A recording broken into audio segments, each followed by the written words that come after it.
15 fakta Jepang yang mencengangkan dan akan membuat Anda terpukau. Dokumenter perjalanan nomor 15. Negara yang membuat dunia terpukau.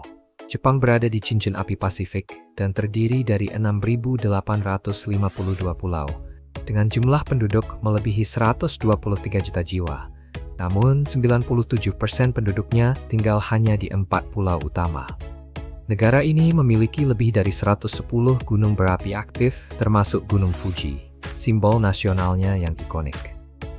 Jepang menempati peringkat sebagai negara dengan populasi terbanyak nomor 11 di dunia. Tetapi kini menghadapi krisis angka kelahiran rendah yang semakin serius. Ini juga tempat di mana logika barat seringkali tidak berlaku. Tempat orang-orang tetap antre dengan tenang saat gempa, meminta maaf ketika orang lain menabrak mereka, dan menjalani beberapa pekerjaan paling tidak biasa di bumi. Ikuti perjalanan kami saat menjelajahi 15 fakta menakjubkan tentang Jepang dalam dokumenter perjalanan hari ini. Nomor 14. Hal-hal tabu dalam budaya Jepang. Pertama, jika kamu punya tato, ingatlah untuk menutupinya sebelum masuk ke onsen. Dalam budaya tradisional Jepang, tato sering dianggap tidak pantas, sehingga banyak fasilitas pemandian air panas meminta tamu untuk menyamarkannya demi menjaga suasana. Di kereta bawah tanah dan bus, aturannya bahkan lebih ketat. Tidak ada percakapan keras, tidak ada panggilan telepon, tidak ada suara yang tidak perlu. Bagi yang terbiasa dengan transportasi umum yang ramai, suasana hening di dalam kereta Jepang bisa terasa seperti kejutan budaya. Merokok juga dikendalikan dengan ketat. Kamu hanya boleh merokok di area yang telah ditentukan, dan melanggar aturan bisa berujung denda langsung di tempat. Pemandangan yang cukup umum di kota-kota besar. Dan ada satu hal yang mengejutkan banyak wisatawan barat. Jangan memberi tip. Layanan di Jepang sudah diberikan dengan standar tertinggi, dan memberi tip bisa dianggap tidak sopan. Terakhir, saat memberikan atau menerima kartu nama atau benda apapun, selalu gunakan kedua tangan. Ini mungkin di detail kecil, tetapi di Jepang itu adalah tanda kesopanan dan rasa hormat yang sangat penting. Nomor 13. Pendorong penumpang yang benar-benar unik di Jepang. Jika kamu mengira transportasi umum hanya soal naik kereta dan mencari ruang untuk berdiri, Jepang akan mengubah ide itu sepenuhnya. Di stasiun-stasiun padat seperti Tokyo atau Shinjuku, kamu akan menemukan pekerjaan yang hampir tidak ada di tempat lain di dunia, Oshiya. Para pendorong penumpang ini bertugas membantu mengarahkan para komuter masuk ke kereta yang penuh sesak, supaya semua orang muat dan jadwal tetap tepat waktu. Terdengar kasar, tetapi sebenarnya ini pekerjaan yang sangat profesional. Mereka tidak mendorong sembarangan. Oshiya dilatih dengan cermat untuk memberi tekanan hanya di titik yang aman, biasanya di bahu atau bagian atas tubuh, sambil menghindari hal-hal yang bisa menyebabkan cedera. Mereka memakai sarung tangan putih sebagai simbol bahwa bahkan ketika menggunakan tenaga, rasa hormat tetap nomor satu. Alasan pekerjaan ini ada sebenarnya sederhana. Jam sibuk di Jepang adalah perlombaan melawan waktu, dan kereta harus berangkat tepat waktu, sampai hitungan detik. Jika kamu naik subway pada jam puncak, kamu mungkin akan merasakan dorongan yang tenang dan presisi, yang awalnya terasa aneh, tetapi sangat Jepang. Nomor 12. Cafe pelayan. Bisakah kamu percaya, hanya dengan 15 hingga 30 dolar, kamu bisa masuk ke dunia di mana pelayan berkostum maid memanggilmu tuan atau putri, menggambar hati di latemu, dan mengubah kafe biasa menjadi panggung pribadi? Di balik lampu neon Akihabara dan Shinjuku, maid cafe telah menjadi salah satu pengalaman budaya Jepang yang paling aneh, namun juga paling menggemaskan. Sejak kamu melangkah masuk, kamu disambut dengan ritual-ritual lucu, pertunjukan singkat ala anime, dan sesi foto Polaroid bersama staf yang mengenakan kostum maid klasik. Menu di sini bukan sekadar minuman dan dessert. Yang dijual adalah sensasi dilayani dengan cara yang super imut sampai terasa tidak nyata. Yang membuat maid cafe benar-benar menarik adalah rasa melarikan diri dari dunia nyata. Di sini, imut itu sendiri menjadi sebuah layanan. Membuat pengunjung merasa seperti masuk ke anime yang hidup. Namun, di balik gemerlapnya, ada realitas yang lebih sunyi. Banyak gadis bekerja di bawah tekanan besar, mempertahankan senyum sempurna selama berjam-jam, menjaga persona ideal, dan terkadang menghadapi ekspektasi yang tidak realistis dari pelanggan tetap. Nomor 11. Pantai-pantai bak surga. Lupakan puncak bersalju dan bunga sakura. Jepang juga menyimpan surga tropis yang mengejutkan banyak pelancong barat. Hanya penerbangan sekitar 3 jam ke selatan dari Tokyo, ada Okinawa, yang sering disebut sebagai Hawaii-nya Jepang. Di sini, pantai Yonahamehama menawarkan air sebening kristal, begitu jernih sampai terasa seperti melihat melalui kaca. Satu peringatan cepat, sinar ultraviolet di Okinawa sangat kuat, jadi tabir surya wajib jika kamu berencana snorkeling atau menghabiskan hari di luar. Yang lebih mudah dijangkau adalah Shirahama, cukup naik kereta dari Osaka, tempat kamu bisa bersantai di pasir kuarsa putih yang terang, lalu berjalan beberapa langkah untuk berendam di onsen luar ruangan, berusia ratusan tahun tepat di tepi laut. Kombinasi yang hanya bisa kamu temukan di Jepang. Kejutan visual terbesar datang dari Bukit Pasir Totori, sebuah mini Sahara yang langsung mengalir sampai ke laut. Menunggang unta melintasi pasir keemasan dengan angin laut menerpa rambutmu terasa hampir tidak nyata. Ingat saja, pasir di musim panas bisa menjadi sangat panas membakar, jadi alas kaki yang tepat adalah keharusan. Jepang lebih dari sekadar kuil dan salju. Keindahannya berubah di setiap garis lintang, cukup untuk membuat siapapun ingin segera memesan tiket. Nomor 10. Festival paling spektakuler di Jepang. Jepang tidak sekadar mengadakan festival, negara ini mengubahnya menjadi karya seni yang hidup. Perjalanan dimulai pada musim semi dengan Hanami, ketika seluruh negeri diselimuti bunga sakura merah muda yang lembut. Ini bukan sekadar jalan-jalan. Ini adalah ritual hening yang merayakan kefanaan, saat jutaan orang berkumpul di bawah pohon yang sedang bermekaran untuk berbagi satu momen singkat yang sempurna. Ketika musim panas tiba, Kyoto hidup dengan Gion Matsuri. Kereta hias kayu raksasa, beberapa di antaranya berbobot beberapa ton, bergerak melalui jalan-jalan kuno mengikuti irama genderang, seolah menarik kota ini kembali ke abad ke-9 dalam sebuah pertunjukan sejarah, keahlian tangan, dan tradisi. Dan saat musim dingin yang dalam mencengkeram wilayah utara, Hokkaido bertransformasi melalui Festival Salju Sapporo. Patung-patung raksasa dari salju dan es bersinar di bawah cahaya malam, mengubah suhu beku menjadi lanskap magis seperti mimpi, yang terasa hampir tidak nyata. Nomor 9. Pengalaman kehidupan malam yang luar biasa. Saat malam tiba, negeri matahari terbit berubah menjadi lautan cahaya, menarikmu langsung ke dalam gemerlapnya. Semuanya dimulai di Shibuya Crossing, tempat hingga 2.000 orang menyeberang persimpangan pada saat yang sama. Sebuah pemandangan kekacauan murni yang entah bagaimana berjalan dengan presisi sempurna. Inilah keteraturan dalam ketidakteraturan pada tingkat tertingginya. Di bawah layar LED raksasa, masuklah ke ganggang sempit dan kamu akan menemukan izakaya. Kedai minum berasap yang dipenuhi tawa, sate yang mendesis di atas panggangan, dan teriakan kanpai tanpa henti membentuk denyut nadi sejati Tokyo setelah gelap. Dan ketika minuman mulai terasa, malam pun secara alami berlanjut ke ruang karaoke legendaris Jepang. Lupakan bernyanyi di depan orang asing. Di sini kamu mendapatkan bilik pribadi, panggungmu sendiri, tempat kamu bisa bernyanyi sebebasnya, lantang, dan tanpa rasa malu. Bagi banyak penduduk lokal, inilah pelepas stres terbaik. Lalu tibalah Shinjuku, rumah bagi kabukicho, distrik hiburan malam dan dewasa terbesar di Jepang. Dipenuhi bar, klub, pertunjukan lampu neon, dan tempat-tempat yang diatur ketat, kawasan ini sering mengejutkan pengunjung dengan rasa aman dan tertib yang ditawarkannya. Hanya beberapa langkah dari sana, Golden Gai terasa seperti dunia lain. Hampir 200 bar mungil, masing-masing hanya dengan beberapa kursi, yang langsung membawamu kembali ke Tokyo era tahun 1950-an. Nomor 8. Budaya kencan unik perempuan Jepang. Di Jepang, dunia kencan bagi perempuan mengikuti aturan sosial yang sering mengejutkan pengunjung asing. Di tempat kerja, banyak perusahaan masih mengharapkan karyawan perempuan berbicara dengan nada suara yang lebih tinggi dan lembut, dikenal sebagai suara kawaii, yang dimaksudkan untuk memancarkan feminitas dan kesopanan. Namun di rumah, muncul sebuah paradoks yang tak terduga.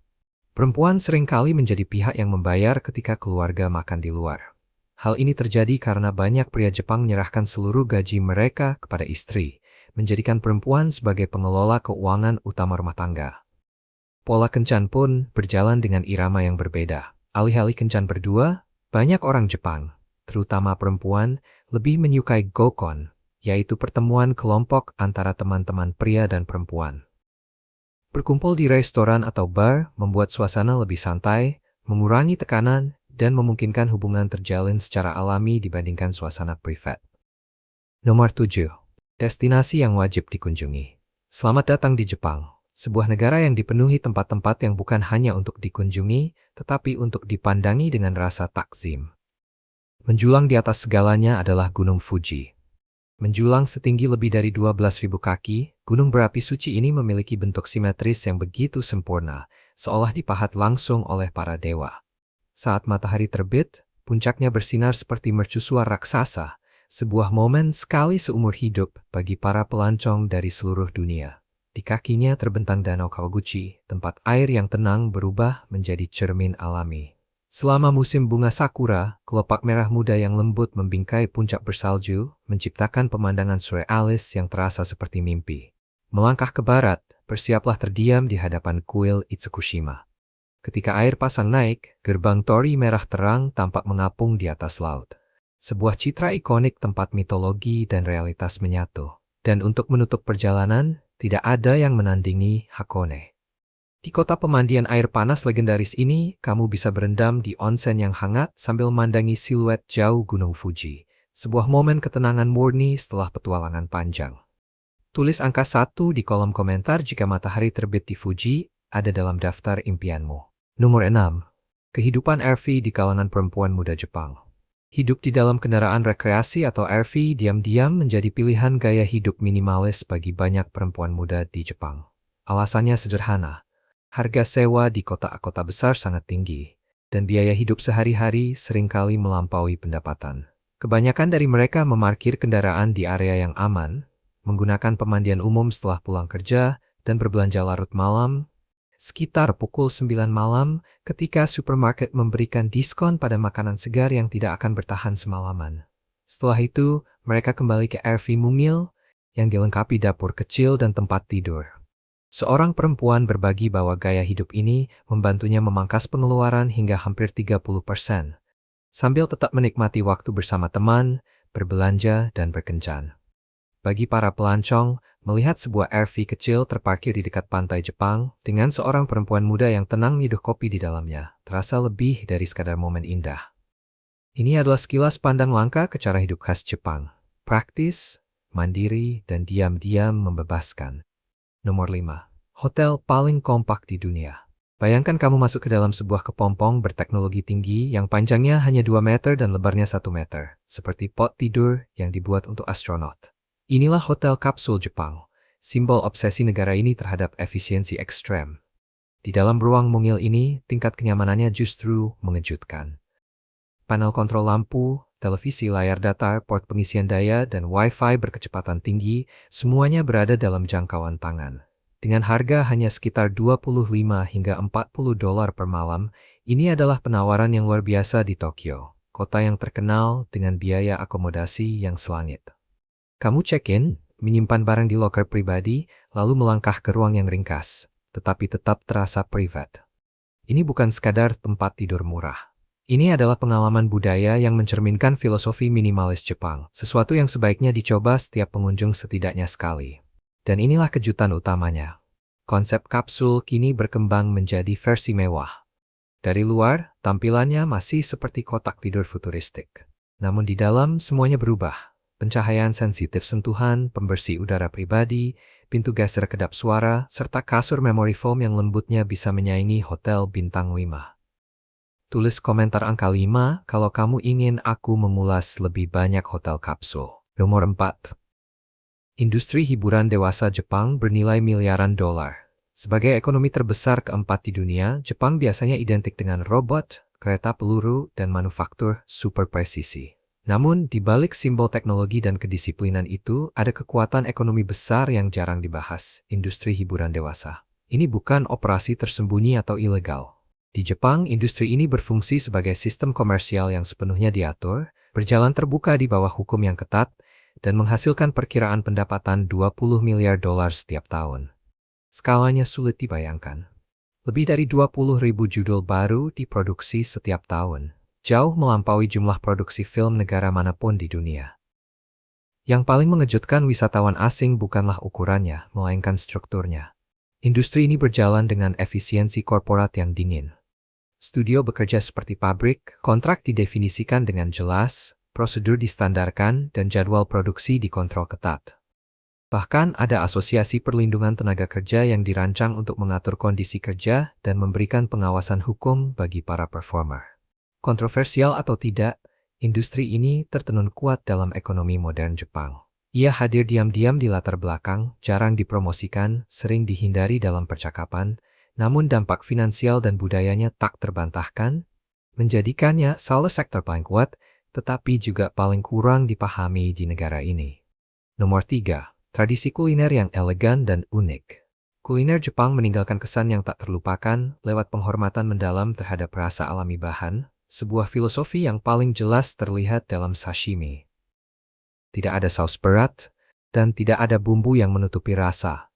Hanya pisau tajam silet, teknik yang halus, dan seafood yang begitu segar sampai terasa seolah baru saja diangkat dari laut beberapa saat lalu. Cara salmon atau tuna meleleh perlahan di lidah adalah ekspresi paling murni dari keseimbangan dan kendali. Namun, rahasia terbesar masakan Jepang justru ada pada sesuatu yang jarang dilihat wisatawan, dashi. Kaldu bening berwarna keemasan ini, yang diekstrak dari rumput laut kombu dan serutan ikan kering, adalah fondasi diam-diam dari umami khas Jepang. Ia menghubungkan hampir setiap hidangan, bekerja tak terlihat di balik layar, sambil membentuk jiwa dari kuliner itu sendiri. Dari dasar ini, kita sampai pada ramen. Lupakan mie instan yang biasa menemani malam-malam larut di kamar asrama. Ini adalah comfort food yang sesungguhnya. Ramen muncul setelah Perang Dunia Kedua, ketika orang-orang membutuhkan makanan yang terjangkau, mengenyangkan, dan menenangkan hati. Seiring waktu, ia berubah menjadi obsesi nasional. Dari ramen tonkotsu Hakata yang kaya dan creamy, hingga kuah shoyu Tokyo yang ringan dan harum, setiap mangkuk adalah hasil dari berjam-jam proses perebusan yang sabar, lapisan dashi yang kompleks, serta mie kenyal yang pas. Saat semuanya menyatu, terciptalah identitas kuliner yang awalnya terasa bersih dan menenangkan. Lalu tiba-tiba menghadirkan ledakan rasa yang kuat, tepat pada momen yang paling sempurna. Nomor 2. Biaya hidup di Jepang. Bagi banyak wisatawan barat, Jepang awalnya terasa mahal. Namun kejutan sesungguhnya adalah, mahalnya terasa benar-benar sepadan. Akomodasi di Tokyo sering dimulai sekitar 90 hingga 150 dolar per malam, tetapi sebagai gantinya kamu mendapatkan kebersihan luar biasa, keamanan yang sulit ditandingi, dan tingkat kenyamanan yang hanya sedikit negara bisa menyaingi. Dan kalau kamu ingin lebih hemat, solusinya sederhana, geser perjalananmu ke kota seperti Osaka atau Fukuoka.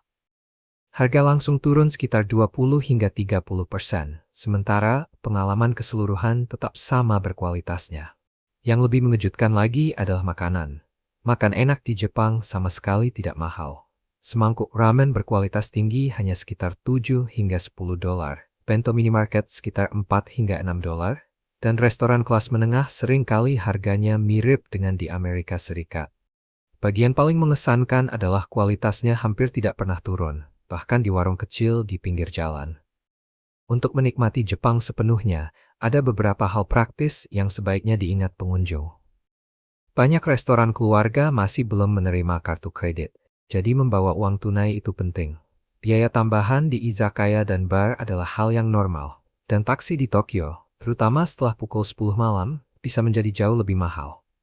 Jepang mungkin bukan destinasi termurah, tetapi ia menawarkan apa yang paling dihargai banyak wisatawan barat. Efisiensi, keandalan, keamanan, dan kualitas yang luar biasa konsisten. Kamu mungkin membayar sedikit lebih mahal, tetapi sebagai gantinya kamu mendapatkan ketenangan di hampir setiap momen perjalanan. Nomor 1. Visa. Bagi wisatawan barat, proses visa Jepang jauh lebih mudah daripada yang kebanyakan orang bayangkan. Warga negara Amerika Serikat, Kanada, Inggris Raya, Australia, dan sebagian besar negara Eropa mendapatkan pembebasan visa selama 90 hari. Artinya, tidak perlu mengurus formulir aplikasi jauh-jauh hari. Yang kamu butuhkan hanyalah paspor yang masih berlaku dan bukti perjalanan lanjutan. Membuat Jepang menjadi salah satu destinasi paling mudah diakses dan paling ramah pengunjung di Asia untuk turis barat. Meski begitu, kontrol perbatasan Jepang tetap terkenal dengan ketelitian dan ketegasannya. Wisatawan sebaiknya siap memberikan alamat tempat menginap, rencana perjalanan dasar, dan bukti dana yang cukup, karena petugas imigrasi bisa meminta detail ini di loket. Prosesnya tenang dan profesional, tetapi tetap menyeluruh. Agar kedatangan semakin lancar, Jepang menyediakan Visit Japan Web, sistem masuk online yang dirancang untuk mengurangi waktu tunggu di bandara. Dengan mendaftar sebelumnya, kamu bisa menghasilkan kode QR yang memungkinkanmu bergerak cepat melalui imigrasi dan bea cukai. Tinggal scan, lanjut, dan selesai, cepat, tertib, dan efisien, benar-benar ala Jepang. Singkatnya, bagi wisatawan barat, visa sama sekali bukan hambatan. Keputusan sebenarnya bukan soal dokumen, melainkan kapan kamu ingin menginjakkan kaki di Jepang. Dan dengan itu, kita baru saja menjelajahi 15 fakta yang menarik dan mengejutkan tentang salah satu negara paling luar biasa di bumi. Saya harap kamu menikmati video hari ini. Jika iya, jangan lupa klik tombol suka dan berlangganan channel ini agar tidak ketinggalan video-video seru berikutnya. Dukunganmu membantu kami terus membuat konten yang lebih baik lagi. Pastikan kamu menonton video berikutnya yang muncul di layar. Saya yakin kamu akan menyukainya. Jangan lupa tinggalkan komentar tentang negara mana yang ingin kamu lihat kami jelajahi selanjutnya. Terima kasih banyak sudah menonton, dan sampai jumpa di video berikutnya.